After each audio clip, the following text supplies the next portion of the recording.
Hi, everybody. Welcome to some video lectures on Aristotle's Nicomachean Ethics. I am going to talk to you about Book One. And it's been a couple of years since I recorded the other videos, so my hair is a different color and I have more bags under my eyes. But other than that, nothing's changed. Um, okay, so in Book One of the Nicomachean Ethics, Aristotle opens up by talking about the notion of telos, T-E-L-O-S, which is the Greek word for end. And by end in this sense, we mean purpose or goal. What is the end of a thing? And so you'll notice when he starts the very first paragraph of the Nicomachean Ethics, he talks about, what is bridle making for except for, the control of a horse, right? Everything has a purpose. And he's asking, in a way, what is the purpose of the project that he's doing? But he's also asking, what is the purpose of human life? So the project that he's doing is ethics. And the first thing he establishes in section 2 is that ethics is actually subordinate to another realm of study, and that is politics. Why is ethics subordinate to politics? It's because human beings are by nature social beings. And in fact, it's ridiculous from Aristotle's perspective to talk about a happy life that is an individual life. How in the world could an individual be happy all by themselves? We can hardly even survive, as a matter of fact, all by ourselves. And so we are happy within a family or a community. And so, therefore, politics is superior to ethics because it aims at the happiness of the whole community, which is required for the happiness of the individual. So, in that sense, politics is prior. But of course, in another logical sense, ethics is prior because we need to talk about what a happy human individual is in order to know what kind of city would allow humans to be happy. So, a point I always like to stop and make here is that he is talking about the polis, P-O-L-I-S, the city-state. That's the word from which we get our word politics, and many other words, policy. And the polis is small. The Athenian polis was between 50 and 100,000 people, depending on whether or not you count slaves. And Aristotle wished it was smaller. He wished it was 5,000, where everyone could hear one person speaking in the amphitheater, and people would know each other face to face. And you can imagine why. When you get to a society which is larger, there's anonymity. You don't know who everyone is, which means that people can cheat each other and lie and do untoward things without any consequences. So community is an important limit on human behavior. So, and of course, politics aims at the happiness of more people. So it's also superior in that regard. But then as we go through Book One, he begins to discuss the purpose of human life. What is the telos for a human being? And the word he uses is translated happiness in your book, but the word is eudaimonia, E-U-D-A-I-M-O-N-I-A, eudaimonia, which means well-being or good spirit, taken etymologically. So Aristotle is not talking about being happy because the right things happen to you. That's where the word happiness comes from, what happens to you. And so we often think of ourselves as being happy because we're married to the right person, or we have the right kind of house, or we have the right kind of job, etc. And those are all circumstantial. Aristotle is talking about something much deeper and more enduring. Eudaimonia is a quality of well-being that can endure difficult circumstances. And some people seem to have that, a kind of inner peace and harmony that allows them to endure. However, Aristotle is not Socrates. Socrates is idealistic in this regard. He thinks that human beings have total control over their own happiness and their own soul, no matter what is done to their body. But as we will find out, Aristotle does not agree with Plato's metaphysics, which holds that the person is really her consciousness, not her body. Aristotle holds that a person is both soul and body, and the soul is the immaterial form of the body. So the two things are not separable. If the soul and the body are separated, we call that death, and he does not believe in an afterlife or in reincarnation as Plato does. And so for Aristotle, Our bodies matter quite a bit in being happy, which means that although we can have a lot of control over how happy we are, no matter what the circumstances are, we don't have total control.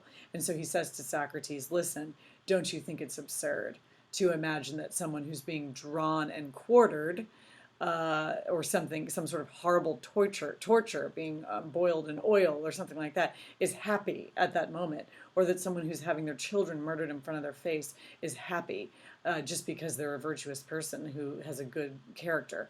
That's ridiculous. Of course, we wouldn't call them happy, and we wouldn't say that they have well-being.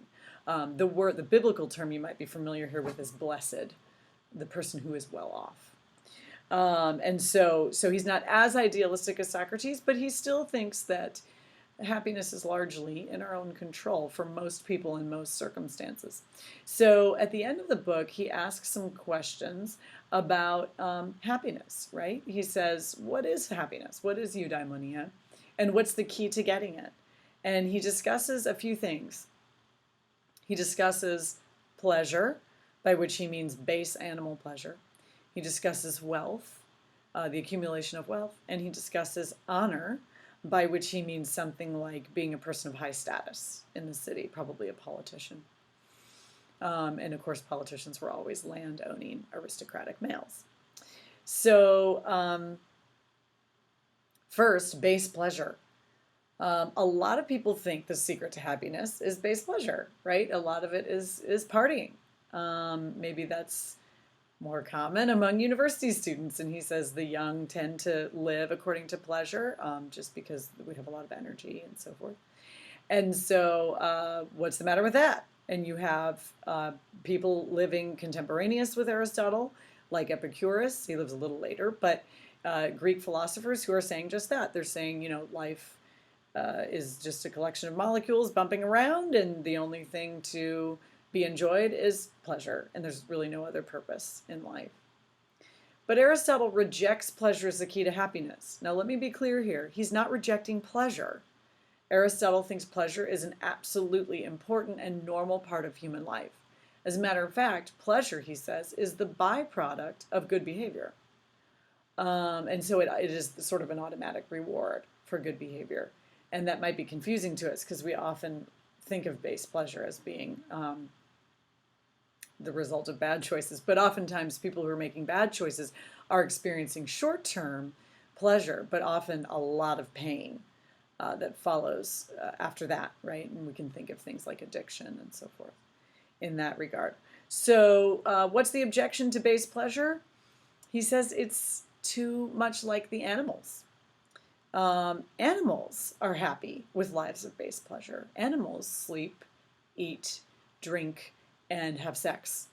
And they can be happy doing nothing but that all through their lives. But we're not animals. Well, I should say we are animals, but we're rational animals. Okay, so yes, we are self-moving beings. That's animals. But we're rational, which means that we're not going to be satisfied with a life of base pleasure. We're just going to get bored. That's the problem with having a mind. And so for Aristotle, the soul is just as real as, say, the stomach. Just as much as I can't be full by grazing outside with grass and I can't get the nutrition I need and so forth, I also can't make myself happy by pursuing nothing but base pleasure. It just won't work. I can try, and no matter how hard I believe that it'll make me happy, that doesn't mean it will, because I'm just not the sort of thing that is made happy by that, or nothing but that. All right, so let's start the next video discussing honor. Okay, so now we're discussing honor. Honor seems like a very good candidate for a life of happiness. After all, Aristotle is living in a Mediterranean society, the Greeks, and so they're going to value honor quite a bit. We don't relate to this one maybe as much because we're a commercial society, and so honor and courage, the courage or the honor that you get from being courageous in battle and things like that aren't as familiar to us. But if we think about military culture, we certainly can relate to it.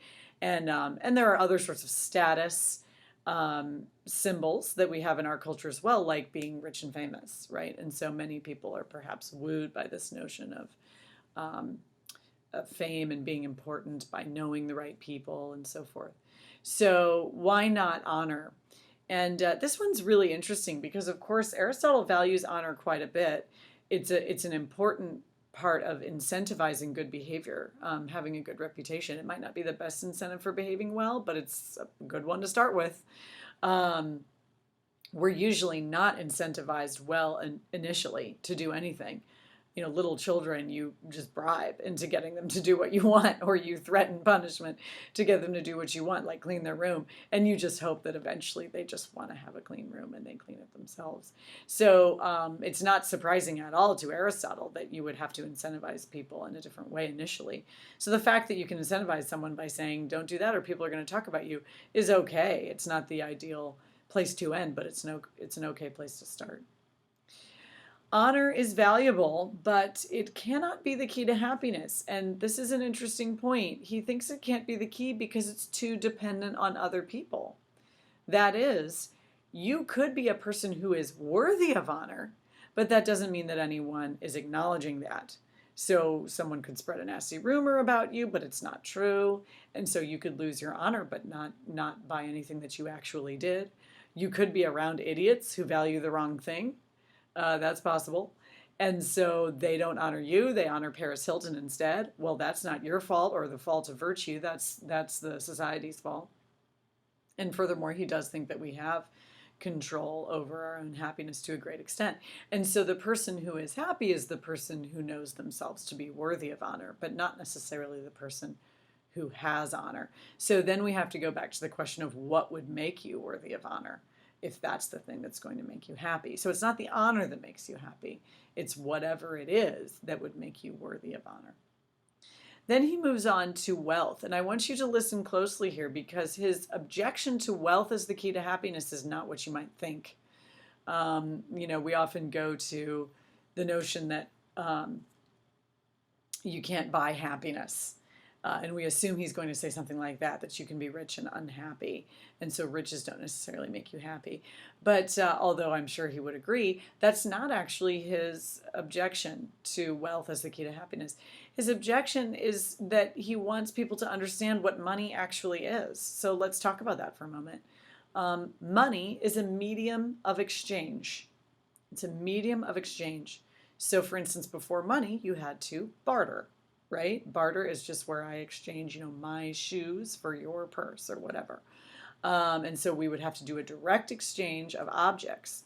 Money allows us to make much more complicated exchanges because we can measure what we're exchanging in money, and then we can exchange the money instead.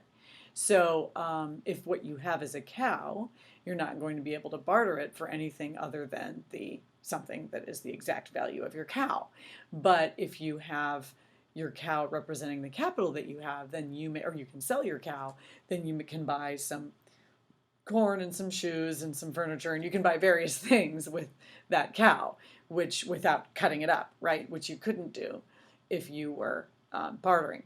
So money is incredibly useful, and I always like to throw in here that the famous line by Jesus is not that money is the root of all evil, but that the love of money is the root of all evil. And Aristotle seems to be thinking something similar here. For him, the love of money is just stupid. Why would you love a medium of exchange? It's only a means to an end. It's not an end in itself. If you were on an isolated island, you wouldn't want money, little slips of green paper, or even little gold coins. That would be of zero use to you, right? You would want a friend, or you would want a book, or you would want food. You would want things that you actually need. Money isn't anything that we need other than its tool as a medium of exchange. And so it's silly to try and find our happiness in simply piling up money. The reason we want money is because we want it to get us other things that we want for other reasons. And so, for instance, if you wanted a home theater system, you want the home theater system because you want to enjoy beautiful films, or you want to have all the community over for football games and have Sunday night parties, or whenever football games are. Monday night, I don't know. So anyway, the point is that we need to make a distinction here between means and ends. Means are purely instrumental, they're tools. And there's something that you really wouldn't value unless they were serving that purpose. So a hammer is a good example here. And money is like that. A hammer is something I really, really want to have and I value if I want to hammer in a nail. If I don't want to hammer in a nail, it's just taking up space. I don't collect hammers for their beauty or loveliness. And so we can contrast means with ends, particularly ends in themselves. So this brings us back to the notion of the telos. What is the real reason that I value something? Some things are ends in themselves. I value them purely for themselves. And love is an example of that. Beauty is certainly an example of that. Maybe even well-being itself. I value it for itself. So if I asked you why you're taking this class, you might say you're taking it for your general ed requirement. And if I asked you why you're taking general ed requirements, you might say that it's because you want to fulfill your requirements to graduate. And if I ask you why you want to graduate, you'll say because you want a job. And if I ask you why you want a job, you'll say so you can make money. And if I ask you why you want to make money, it's so you can say you can live well. And if I ask you why you want to live well, you're probably going to not know what to say, right? And that's because we've gotten to the end. We've gotten to the real purpose of everything we do is to live well. And so, and maybe there are other steps in between, but eventually it's always going to come back to living well. And so, so it can't be wealth because eudaimonia, happiness or well-being, is an end in itself. And so the key to gaining it will also be an end in itself. And money is only a means. So it'll be involved. And once again, Aristotle's not against money. He's not against pleasure. He's not against honor. As a matter of fact, he was one of the first philosophers to really understand what money does, that it makes incommensurable goods commensurable by measuring them in the same stuff, in the same medium. And he was absolutely a fan of money as a means of exchange. And so he doesn't mind, he certainly doesn't mind wealth. He wasn't an impoverished person himself. He was a wealthy aristocrat. He had an extensive will, etc. So there's nothing against money or wealth. It's just not the key to happiness. It's just going to be something that you use for other things. So we haven't gotten our key to happiness, right? And finally, he does consider contemplation, and he says, I'm going to come back to that later. And so contemplation or study is going to be important in Book 10. But it's the culmination of the virtuous life. So he says what we have to look at now is human excellence, virtue, human excellence. And he defines virtue as activity of the soul, he defines happiness as activity of the soul in accordance with virtue or excellence. So let's start with that first word, activity. Pure contemplation, for instance, might, or even like Buddhist meditation, you might see as not really being an activity, right? And so some people might claim that there are ways to happiness that aren't active. He said, look, would we call a person who's in a coma happy? That would be weird, even if they had a good character, right? We might have known the person all their lives before they went into the coma, and we know that they have a good character, and they're just laying there with their good character, but they're not doing anything. He says, no, you've got to be active. That's absurd. We wouldn't call that person happy because they're not using their capacities. So in Aristotle, when we talk about the term soul, which comes from psuche, P-S-U-C-H-E, in the Greek, psuche is soul, but it really means life or breath. When we use that word soul in Aristotle, what we actually mean are the capacities that you have, the faculties, such as intelligence, emotions, desire, physical abilities, any of your abilities would be included in your soul. Those are things which the body is there to manifest, but the body is only a part of your capacities. Okay, so virtue is, or excellence of character, is going to be gained by developing your faculties. And your faculties manifest themselves through your body. Therefore, you cannot develop your faculties without doing things, being active. You have to do things. The Latin, or I guess it's the Greek term, is praxis, P-R-A-X-I-S, which is where we get our word practice. So there has to be a praxis involved in becoming excellent. So you don't become excellent simply by thinking. Aristotle says somewhere in the Ethics, we know, we want to know what is good, but we also want to know, or moreover, we want to know how to be good. And so it's not just about knowing what's right and wrong, it's about knowing how to do it. So, for instance, you could say to yourself, I think that it would be wrong to pull the plug on grandma.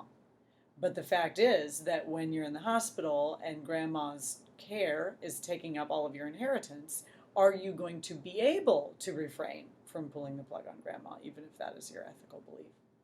So there's a lot more to it than simply knowing what's right and wrong. So I think that's the point of him including the word activity in his definition of happiness. It's an activity of the soul, meaning of the capacities, in accordance with virtue or excellence. And so you're using your capacities well. What does it mean to use your capacities well? It means to use them according to their nature, right? So if I were a cow, I could eat grass, and I would be using my stomach capacities well, what Aristotle would call your nutritive capacities. I would be using those capacities well, but I'm not a cow. I don't have 5 stomachs. I can't chew the cud. I can't do all the things that cows do. So if I'm going to develop my nutritive capacities, I have to do that according to my nature. And the same is going to be true for emotions, human intellect. And intellect can be divided into the practical intellect, which is what we use when we're making a decision about what we're going to do. The productive intellect, which is what we use when we're making a decision about how we're going to make something. And that has to do with skill, really, technical skill. And the theoretical intellect, which has to do with knowing things, not so much with making a decision, right, but simply knowing the way that things are. And the theoretical intellect can be then subdivided into various kinds of knowing the way that things are. So you can know that one term is episteme, which is where that word epistemology comes from. That's a kind of scientific knowledge that has to do with being able to do proofs, like if you're doing geometry or you were doing logic.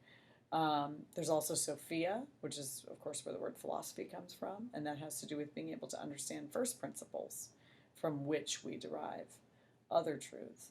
And then finally, nous, N-O-U-S, which loosely translated in Greek means mind, but Aristotle is using it in a technical sense to refer to our ability to grasp the essence of something, which is usually grasping what category it belongs to, what sort of a thing is it. So, and you see little children doing it when they distinguish between ducks and geese or yellow and blue. And then, of course, ultimately, on the other end of the spectrum of nous, you can make substantive judgments about what category things belong to, such as the beautiful or the ugly or the good, which are more profound. And we'll get to that when we get to Book 10 and discuss contemplation. So Aristotle is identifying happiness with virtue. And so he's sometimes called a virtue ethicist. But that can be slightly misleading because that might give you a sense that we could just sit around and talk about these things the way we would if we were talking about utilitarianism or deontological ethics or different ethical theories. But for Aristotle, talking is about 10% of the game. 90% of the game is doing. You don't become courageous by thinking about what courage is. You may need to think about it a little bit, but mostly you need to face your fears, and that's how you're going to be courageous. So it leads us very naturally into Book 2, where he's talking about the virtues themselves. Before we get there, though, I want to draw your attention to Book 1, Section 6, because that's the section in which Aristotle deals with his disagreement with Plato. And this is very important. Aristotle said that he loved the truth, that he loved his friends, but he loved the truth more. And so he was a Platonist himself for 20 years. He was 18 when he came to Athens from Macedonia to study under Plato. And he worked with the Platonic theory of forms, which we discussed a few weeks ago, for 20 years. And Plato died, and his nephew took over the school. And Aristotle began to, at some point in there, began to question the theory. And basically his concern is that Plato is assuming that because we have one word for something, then there's one form to correspond to that word. But take a word like good, and that's an important word, right? Because the form of the good is the most important form in Plato's theory. I can have good ice cream. I can have a good marriage. I can have a good mind. Um, I can have good foreign policy. In what sense are the excellences of these things similar? The excellence of ice cream doesn't have a whole lot to do with the excellence of foreign policy, but we use the word good for everything. So he says there isn't one form of the good. The good is said in many ways. That's the famous quote from Aristotle. The good is said in many ways. And so it doesn't correspond to one overarching idea. And we can see this more clearly if we look at the example of love. The word love, we in English say, oh, I love my wife, or I love this ice cream, or I love our foreign policy. But we don't mean anything like the same thing when we use that term. And in Greek, you actually have 4 terms for love, famously discussed in C.S. Lewis's book, The Four Loves. So you have agape, which is a kind of unconditional love. You have philia, brotherly love, a more general notion of love. You have eros, erotic or romantic love, storge, which I can't remember if that's family love or something. So you have a variety of kinds of love expressed in a variety of words. But that doesn't mean that those of us who are speaking English don't mean it in different ways. We just don't have a different word. So he's really going back, in a sense, to our grammar in order to understand the nature of reality. So Aristotle assumes that our minds are, in fact, grasping reality the way that it really is. And so grammar can have something to tell us about that. What he finally says to Plato is that the forms of things, meaning the true nature of things, are not independent of the things themselves. That's what Plato wanted. He wanted the form to be outside of the thing and to be an idea up there in the ether, hovering and existing eternally. For Aristotle, there is a form of redness, there is a definition of redness, but we know what that definition is by coming into contact with red things. And the substance of redness is in red things, or the essence, I should say. The essence of redness is in red substances. It's not out there, as the idea of redness existing independently. So a Platonist might be concerned and say, well, wait a second. If all red things go out of existence, then doesn't the idea of redness go out of existence? Well, maybe so, Aristotle says, but who cares? Because as soon as a red thing comes back into existence, the definition of redness is right there again. We know it's from here to here on the color spectrum or whatever it is. So he's not concerned that he will fall down a slippery slope into relativism. But those who stick with Plato and are not willing to go with Aristotle's more moderate realism, that's their concern. Their concern is that that will lead to a kind of relativism. All right, so let's stop there for book 1, and we'll start on book 2 in the next video.